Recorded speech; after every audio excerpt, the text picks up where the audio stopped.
la famille, j'espère que vous allez toutes et tous bien. Aujourd'hui j'avais à cœur de vous partager un court encouragement sur un thème que rencontrent beaucoup de chrétiens. Mais avant cela, je vais prendre un passage de l'écriture qui se situe dans Joël. Donc je vais le prendre. Alors, c'est dans Joël 2, verset 28. Alors, après cela, je répandrai mon esprit sur toute chair. Vos fils et vos filles prophétiseront, vos vieillards auront des songes et vos jeunes gens des visions. Même sur les serviteurs et sur les servantes, dans ces jours-là, je répandrai mon esprit. Je ferai paraître des prodiges dans les cieux et sur la terre, du sang, du feu et des colonnes de fumée. Alors, on voit dans ce passage que Dieu, à travers Joël, il dit que toute personne recevra, que le Seigneur répandra son esprit plutôt sur toute chair. Et cette parole, cette prophétie, elle est accomplie. Elle est accomplie le jour de la Pentecôte. Quand les premiers disciples ont été baptisés du Saint-Esprit. Donc c'est dans Acte 2. Donc on va le prendre. Donc dans Acte 2, donc on est le jour de la Pentecôte. Ils étaient tous ensemble, dans le même lieu. Tout à coup, il vint du ciel un bruit comme celui d'un vent impétueux. Et il remplit toute la maison où ils étaient assis. Des langues semblables à des langues de feu leur apparurent, séparées les unes des autres, et se posèrent sur chacun d'eux. Et ils furent tous remplis du Saint-Esprit, et se mirent à parler en d'autres langues, selon que l'Esprit leur donnait de s'exprimer. On apprend dans ce passage que Dieu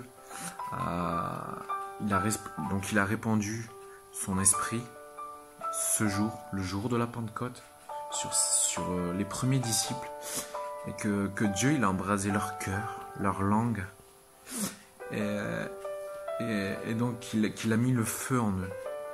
Et on voit à travers ce passage aussi que ça va pas tarder, on voit un petit peu plus tard dans Acte 3 que ça va pas tarder à faire des braises. Et ces braises, elles ont lieu donc dans Acte 3. Pierre et Jean montaient ensemble au temple, à l'heure de la prière. C'était la 9e heure. Il y avait un homme boiteux de naissance qu'on portait et qu'on plaçait tous les jours à la porte du temple appelé la Belle, pour qu'il demande l'aumône à ceux qui entraient dans le temple. Cet homme, voyant Pierre et Jean qui allaient y entrer, leur demanda l'aumône. Pierre, de même que Jean, fixa les yeux sur lui et dit « Regarde-nous ». Et il les regardait attentivement, s'attendant à recevoir d'eux quelque chose. Alors, Pierre lui dit « Je n'ai ni argent ni or, mais ce que j'ai, je te le donne. Au nom de Jésus-Christ de Nazareth, lève-toi et marche. » Et, le prenant par la main droite, il le fit lever. Au même instant, ses pieds et ses chevilles devinrent fermes. D'un saut, il fut debout et il se mit à marcher. Il entra avec eux dans le temple, marchant, sautant et louant Dieu. Alors, on voit dans ce passage que Pierre et Jean, donc, ils s'en vont au temple. Et il y a un boiteux qui s'adresse à eux. Et il leur demande l'aumône. Et sans aucune hésitation, et inspiré par le Saint-Esprit, Pierre s'adresse au boiteux, et ce boiteux, il est guéri. Ce boiteux, il est guéri, pourquoi?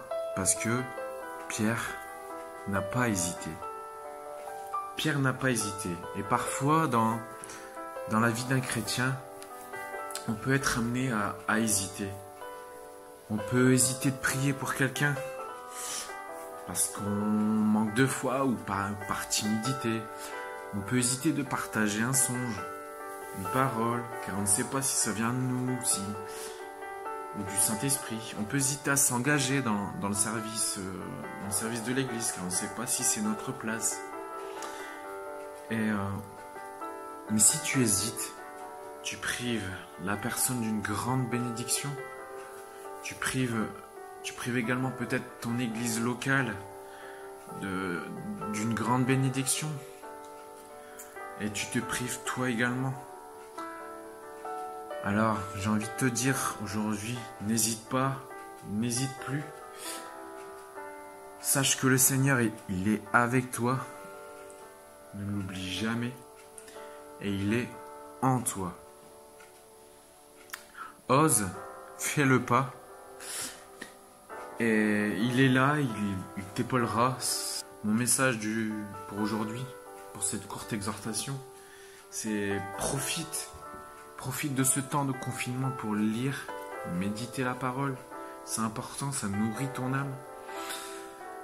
Profite de ce temps pour rétablir cette intimité que peut-être tu as perdue, faute de temps dans la prière.